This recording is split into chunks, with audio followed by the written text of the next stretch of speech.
दोस्तों वो कहते हैं ना कि अगर हम खुश रहेंगे तो खुशियां हमारे पास आएंगी और अगर हम दुखी होंगे तो दुख हमारे पास आएगा। आकर्षण का नियम यही कहता है कि हम जो चाहते हैं जैसा चाहते हैं हमें वही चीजें हासिल होती हैं। नमस्कार दोस्तों, आज एक छोटी सी लेकिन बहुत प्यारी सी कहानी पुराने जमाने की। एक राजा जिसकी कोई संतान नहीं थी। संतान प्राप्ति के लिए राजा ने हर संभव कोशिश कर लिया लेकिन हमेशा उसको निराशा हाथ लगी। हर मंदिर में गया, हर तीर्थ पे गया, हर जगह माथा पटक लिया लेकिन उसके बावजूद भी राजा को कोई संतान प्राप्त नहीं हुआ। राजा बहुत निराश था, बहुत परेशान था। अचानक एक दिन राजा को एक व्यक्ति ने एक सलाह दी। उसके मंत्री ने कहा कि राजा जी, अगर आप एक छोटे बच्चे की अगर बलि दे देंगे तो आपको इससे संतान की प्राप्ति हो जाएगी। राजा को सुझाव पसंद आ गया, कहता ठीक है, अच्छा है, ऐसा करके देखते हैं। सब कुछ तो कर लिया, सारे जतन कर लिए, फिर भी कुछ हुआ नहीं, तो ये भी करके देख लेते हैं। राजा ने अपने पूरे राज्य में ये ढिढोरा पिटवा दिया कि जो कोई भी उसे छोटा बच्चा ला करके देगा बलि के लिए, उस परिवार को राजा जो है वो ढेर सारे पैसे, गहने, हीरे जवाहरात जो है वो भेंट के तौर पर देगा। ये बात पूरे राज्य में फैल गई। उस राज्य में एक परिवार था जो बहुत गरीब था। उसके ढेर सारे बच्चे थे। उनमें एक छोटा सा बच्चा था। उस परिवार का जो छोटा बच्चा था वो कोई काम नहीं करता था।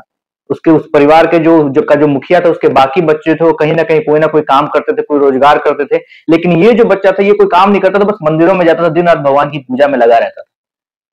तो उस घर के मुखिया ने ये सोचा कि वैसे भी ये बच्चा जो है हमारे किसी काम का है नहीं, ये कुछ करता तो है नहीं, और मेरे पहले से और भी बच्चे हैं, तो इस बच्चे को मैं राजा को सौंप देता हूँ, बदले में मुझे ढेर सारा पैसा जो है वो मिल जाएगा।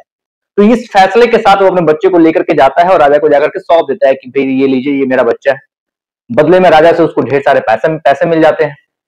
और उसके बाद वो दिन आ जाता है, जो तिथि जो निर्धारित की गई थी बलि देने के लिए उस बच्चे की, वो दिन आ जाता है। सारे लोग बैठते हैं, राजा बैठते हैं, मंत्री बैठते हैं। उस बच्चे की बलि देने की जो प्रक्रिया थी वो शुरू जो है वो कर दी जाती है। उसी समय राजा बच्चे से कहते हैं कि भाई देखो, तुम्हारी बलि तो मैं देने जा रहा हूं, अगर तुम्हारी कोई आखिरी इच्छा अगर है, कुछ कहना चाहते हो, कुछ मांगना चाहते हो तो तुम बताओ, मैं उसको पूरा करूंगा। बच्चा कहता है हाँ, मेरी इच्छा है, मैं चाहता हूं कि मुझे ढेर सारा रेत जो है वो दिया जाए।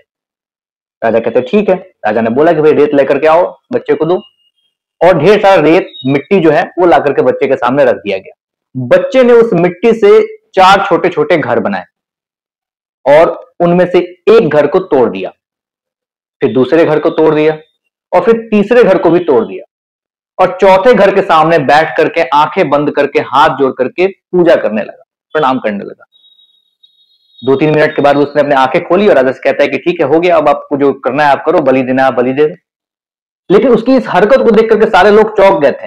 राजा घबरा गए। राजा से कहते हैं भाई इसने क्या किया ऐसे, ये कौन सा प्रक्रिया इसने कर दिया, कौन सा इसने विधि विधान कौन सा ऐसा कर दिया, क्या इसने इसमें जो है वो तंत्र वगैरह कुछ कर दिया कि भाई ऐसा इसने इस स्थिति में आने के बावजूद भी आखिर किया क्यों। राजा पूछते हैं कि भाई तुमने क्या किया है ऐसा, ये क्यों किया तुमने, कि तुम क्या चाहते हो कि तुम्हारी बलि के बाद में मेरा सर्वनाश हो जाए, मेरा राज समाप्त हो जाए, तुम करना क्या चाहते हो, क्या किया तुमने ऐसा। बच्चा कहता नहीं, मैंने ऐसा कुछ नहीं किया, मैं किसी का भी बुरा नहीं चाहता हूं। राजा कहते फिर तुमने ये 4 घर जो बनाए उनमें से ये 3 घर तोड़ दिया, ऐसा क्यों। बच्चा कहता हाँ, मैंने ये 4 घर बनाए, उनमें से 3 घर मैंने तोड़ दिया क्योंकि ये जो पहला घर जो मैंने तोड़ा है ये मेरे माता पिता का है, क्योंकि उनकी ये जिम्मेदारी बनती थी कि उन्होंने मुझे जन्म दिया है, मैं उनकी संतान हूं, तो मेरी सुरक्षा करना, मेरी बेहतर भविष्य के बारे में सोचना उनकी पहली प्राथमिकता होनी चाहिए थी। लेकिन उन्होंने ऐसा नहीं किया, पैसे के लालच में उन्होंने ला करके मुझे आपको सौंप दिया, तो मैंने ये घर जो है वो तोड़ दिया।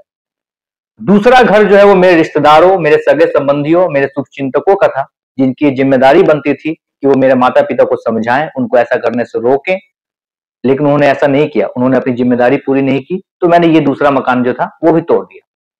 और तीसरा मकान जो था वो राजा जी आपका था।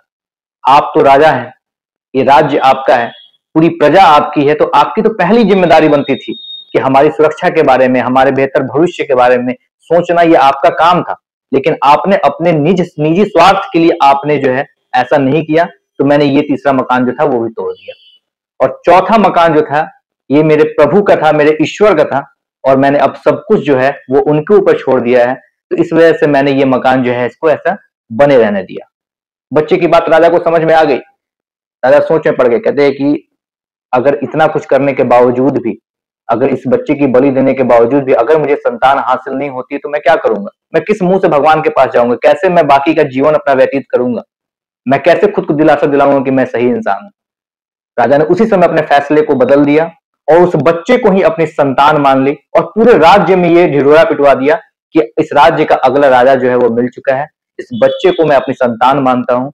और उस बच्चे के जो माता पिता था जिन्होंने पैसे के लालच में अपने बच्चे को राजा को बलि के लिए सौंप दिया था, उनको उसी समय राज्य से बाहर निकलवा दिया।